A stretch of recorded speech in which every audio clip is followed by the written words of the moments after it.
This video is sponsored by Buymode Shopping App. Buymode e-shopping application is one of the online shopping app now available on Play Store and App Store.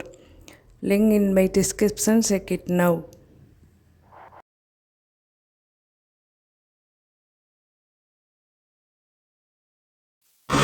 சனிக்கிழமை மாலை நேரம் மிகப்பெரிய தனியார் மருத்துவமனையான மல்லிகா மருத்துவமனையின் 6வது தளத்தில் அந்த மருத்துவமனையின் தலைமை செயல் அதிகாரி சதீஷ்குமாரின் அறைக்கு வெளியே சின்னஞ்சிறு நாற்காலிகளில் சுடிதார் அணிந்த ஒரிசலான அழகான 2 இளம்பெண்கள் ரஞ்சனாவும் நிரஞ்சனாவும் அமர்ந்து இருந்தனர். சற்று நேரத்தில் நீல நிற சேலை அணிந்த ஒரு இளைஞி அந்த அறையிலிருந்து வெளியே வந்து இவர்களிடம், சார் உங்களை வரச் சொல்றாரு என்று சொல்லிவிட்டு அவள் மாடிப்படிகளை நோக்கி சென்றாள். இவர்கள் இருவரும் அறைக்குள் சென்றனர். அறையின் கதவு திறந்து இருந்தது. சபாரி உடுத்திய பருமனான தேகம் கொண்ட நடுத்தர வயது நபர் சதீஷ்குமார் இவர்களின் விசிட்டிங் கார்டை பார்த்தபடியே அமரச் சொன்னார். இருவரும் நாற்காலிகளில் அமர்ந்தனர்.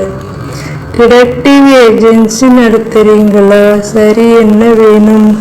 நிரஞ்சனா பேசினாள். சார், என் பேர் நிரஞ்சனா, இவங்க பேரு ரஞ்சனா. எங்களை வளர்த்த மாமா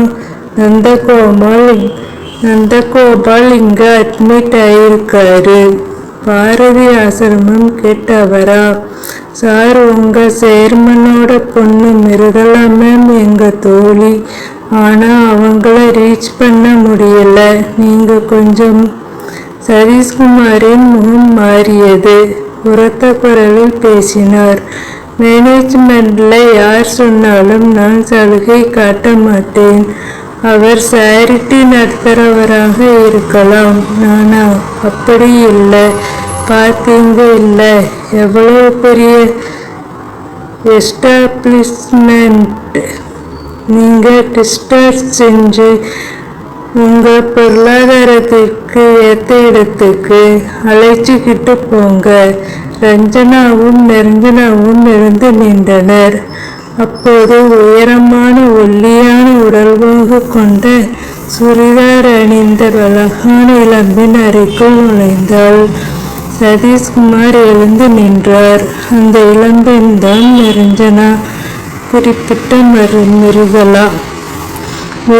சதீஷ்குமாரை பார்த்துவிட்டு பேசினாள். சார், நந்தகோபால் இவங்களுக்கும் இவங்கள மாதிரி பல பேருக்கு வளர்த்த மாமா. எனக்கு உறவுல மாமா, எங்க அம்மாவோட உடன் பிறந்த தம்பி தாய் மாமா. இன்னொரு தாய் மாதிரின்னு சினிமாவில் வசனம் வரும் பார்த்துருக்கீங்கல்ல. இப்போ என்ன சொல்றீங்க? சதீஷ்குமார் நெளிந்தார். நான் பார்த்துக்கிறேன் என்றார். வாங்கடி என்று ரஞ்சனா நிரஞ்சனாவிடம் கூறிய மிருகலா விடுவிடுவென அறையை விட்டு வெளியேறினாள். 2 இளம்பெண்களும் அவளை தொடர்ந்தனர்.